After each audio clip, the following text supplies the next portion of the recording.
ایک عورت جنگل میں جا رہی تھی اور ایک بھیڑیے نے اس پر حملہ کیا۔ جیسے ہی بھیڑیے نے حملہ کیا تو انسان تو پھر خود کو بچانے کے لیے بھاگتا ہے، تو وہ بیچاری بھی بھاگنے لگی کہ یہ بھیڑیا مجھے کھا نہ لے، اور اس کے گود میں بچہ تھا جو ڈر کی وجہ سے اس کے ہاتھ سے پھسلنے لگا۔ بسم اللہ الرحمن الرحیم۔ شروع کرتا ہوں اللہ کے نام سے جو بڑا مہربان نہایت رحم والا ہے۔ السلام علیکم معزز خواتین و حضرات، میں ہوں آپ کا میزبان ذاکر اللہ اور آپ دیکھ رہے ہیں ایوری ڈے اسلام 360۔ تو پیارے دوستو، آج ہم آپ کو ایک ایسا واقعہ سنائیں گے کہ شاید ہی آپ نے پہلے سنی ہوگی، اس لیے ویڈیو کو آخر تک دیکھیے، آپ کو بہت پسند بھی آئے گی اور انشاءاللہ ہمیں اور آپ کو اس سے بہت کچھ سیکھنے کو بھی ملے گا۔ تو دوستو، کہتے ہیں کہ ایک عورت جنگل میں جا رہی تھی اور ایک بھیڑیے نے اس پر حملہ کیا۔ جیسے ہی بھیڑیے نے حملہ کیا تو انسان تو پھر خود کو بچانے کے لیے بھاگتا ہے، تو وہ بیچاری بھی بھاگنے لگی کہ یہ بھیڑیا مجھے کھا نہ لے، اور اس کے گود میں بچہ تھا جو ڈر کی وجہ سے اس کے ہاتھ سے پھسلنے لگا، تو بھیڑیے نے فوراً اس بچے پر حملہ کر کے منہ میں پکڑا۔ آپ اندازہ لگا لیں کہ ماں کے گود سے بھیڑیا جیسا خونخوار جانور بچے کو منہ میں پکڑے تو ماں پر کیا بیت رہی ہوگی۔ تو بھیڑیا اس بچے کو منہ میں پکڑ کر جنگل کی طرف بھاگنے لگا، تو اس نے کہا اللہ، دل سے اللہ کا لفظ نکالا۔ اور یہ بنی اسرائیل کی ایک عورت کا واقعہ نبی علیہ السلام ذکر فرما رہے ہیں، یہ کوئی من گڑت کہانی نہیں ہے، حضور پاک مبارک خود فرما رہے ہیں کہ اس عورت نے کہا اللہ، فوراً ایک غیبی آدمی آیا اور اس کے پاس ایک تلوار ہے، اور اس تلوار کے ساتھ اس نے بھیڑیے پر حملہ کیا۔ جب بھیڑیے نے اس آدمی کو دیکھا اور تلوار کو دیکھا تو اس پر ہیبت طاری ہو گیا اور فوراً بچے کو گرا کر بھاگ گیا۔ پھر اس غیبی آدمی نے بچے کو اٹھا کر اس کے ماں کے پاس لے آیا کہ لے لو اپنا بچہ، تو وہ خوش ہو گئی کہ اللہ کا شکر ہے کہ میرا بچہ صحیح سلامت میری گود میں واپس آ گیا۔ تو دوستو، آپ سوچیں کہ بھیڑیا جیسا خونخوار جانور بچے کو بھگا لے تو پھر وہ کہاں چھوڑتا ہے، وہ تو پھر اس کے ٹکڑے ٹکڑے کر دیتا ہے۔ تو اس عورت نے کہا کہ یہ کیسے کیا آپ نے، آپ کون ہیں؟ تو اس نے کہا میں اللہ کا غلام ہوں۔ آپ نے منہ سے اللہ کا لفظ نکالا تو فوراً اللہ نے مجھے حکم دیا، اور دوسری بات یہ ہے کہ آپ نے پہلے بھی ایک وقت میں اللہ کے نام کا لحاظ رکھا تھا۔ یاد ہے آپ کو کہ ایک جگہ آپ کھانا کھا رہی تھی اور ایک فقیر نے آواز لگایا کہ اللہ کے نام پر کچھ دے دو، تو آپ کے پاس کچھ بھی نہیں تھا سوائے ایک نوالے کے، اور وہ بھی آپ کھانے لگی تھی، یعنی منہ میں ڈال کر کھانے لگی تھی، اور فقیر نے کہا کہ اللہ کے نام پر کچھ دے دو، تو آپ نے منہ سے وہ نوالا واپس نکال کر اس فقیر کو دیا کہ چلو، آپ نے اللہ کا نام لیا ہے، یہ ایک نوالا ہے، آپ کھا لیں۔ تو کہا کہ اس وقت آپ نے اللہ کے نام کا لحاظ رکھا تھا، اپنے منہ سے نوالا نکال کر اس فقیر کو دیا، تو کیا اللہ تعالی اپنے نام کا لحاظ نہیں رکھے گا کہ بھیڑیے کے منہ سے نوالا نکال کر آپ کو دیا؟ تو دوستو، اللہ کے نام میں بہت برکت ہے، ہم بہت غافل ہیں، بہت زیادہ ہی غافل ہیں، غیبتوں پر اپنے منہ کو تکا دیا ہے، ہم نے دنیا کی باتوں پر ہم نے خود کو تکا دیا ہے، پورا دن ایک دوسرے کی غیبت کرتے ہیں اور اللہ کو یاد نہیں کیا۔ کتنے بعض لوگ کہتے ہیں کہ یار دل پریشان ہے، بہت زیادہ پریشان ہوں۔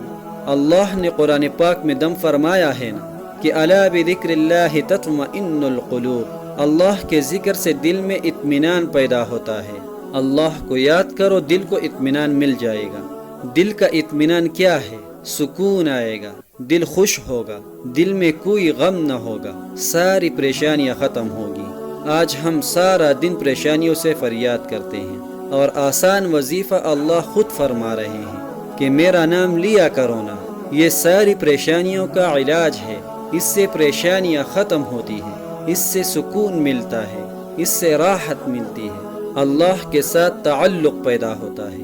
تو دوستو، ایک نیک بندہ گزرا ہے بنی اسرائیل میں، خواجہ عبدالواحد، اس نے اللہ سے سوال کیا کہ مجھے جنت میں میرا ساتھی دکھا دیجیے، کہ کون سی عورت یا کون سا مرد جنت میں میرا ساتھی ہوگا۔ تو اس نے ایک خواب دیکھا، خواب میں اللہ نے دکھایا کہ فلاں گاؤں میں ایک کالی حبشی لڑکی ہے، میمونہ نام ہے اس کا، وہ آپ کی جنت کی ساتھی ہوگی۔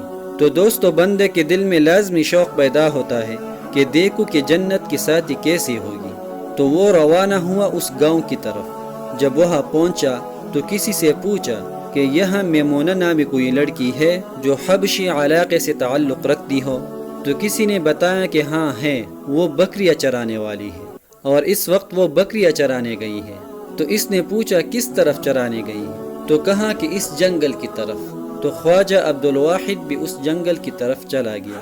جب یہ وہاں پہنچا تو کیا دیکھتا ہے کہ بکریاں ایک جگہ پر چر رہی ہے اور میمونہ ایک درخت کے نیچے نماز پڑھ رہی ہے اور بکریاں جنگل میں چر رہی ہیں۔ تو کہا کہ جب میں نے دیکھا کہ بکریاں جس جنگل میں چر رہی تھی اس کے قریب ایک دریا تھا اور اس کے کنارے بھیڑیے پھر رہے ہیں، تو میں حیران ہوں کہ یا اللہ، بھیڑیوں کو دیکھو اور بکریوں کو دیکھو جو امن و امان سے چر رہی ہیں، کیونکہ بھیڑیوں کا تو بکریوں سے دشمنی ہے، یہ حملہ کیوں نہیں کرتے؟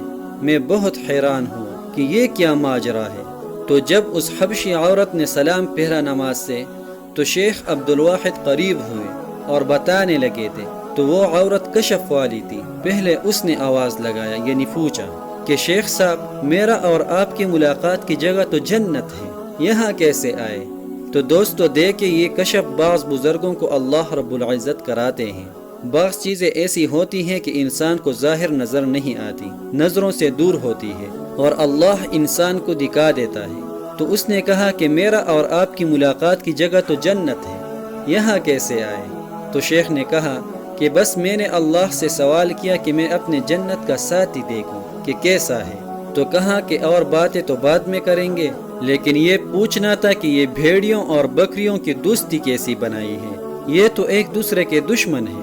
تو اس لڑکی نے عجیب سا جواب دیا، جب سے میں نے اپنے اللہ سے تعلق بنائی ہے اس وقت سے ان بکریوں اور بھیڑیوں کی آپس میں دوستی ہوئی ہے۔ اللہ اکبر، میں نے اپنے اللہ سے تعلق بنایا ہے۔ جب اللہ سے تعلق بنایا تو ان کا خود بخود دوستی ہو جاتی ہے۔ تو دوستو اللہ کا لفظ پڑھنا کہ اللہ اللہ، یا لا الہ الا اللہ، یا سبحان اللہ، تو اس سے اللہ کے ساتھ تعلق پیدا ہوتا ہے، اس سے اللہ خوش ہوتا ہے۔ وآخر دعوانا ان الحمد للہ رب العالمین۔ تو دوستو ہمیں اس واقعے سے کیا سبق ملتا ہے؟ ہمیں یہ سبق ملتا ہے کہ ہمیں کوئی بھی پریشانی ہو یا کوئی بھی مشکل ہو یا کوئی بھی مصیبت ہو تو ہمیں اللہ کی طرف رجوع ہونا چاہیے، کسی کے آگے ہاتھ نہیں پھیلانا چاہیے، اور یا اللہ ہمیں اس پر عمل کرنے کی توفیق عطا فرما۔ تو دوستو اگر آپ ہمارے چینل پر نئے ہیں تو چینل کو سبسکرائب کریں اور بیل آئیکن بھی دبا لیجئے تاکہ ہماری نئی آنے والی ایسی ویڈیوز آپ کو بر وقت ملتی رہے۔ اپنے صحت کا خاص خیال رکھیے، دعاؤں میں یاد رکھیے۔ ملتے ہیں اگلی ویڈیو میں۔ فی امان اللہ۔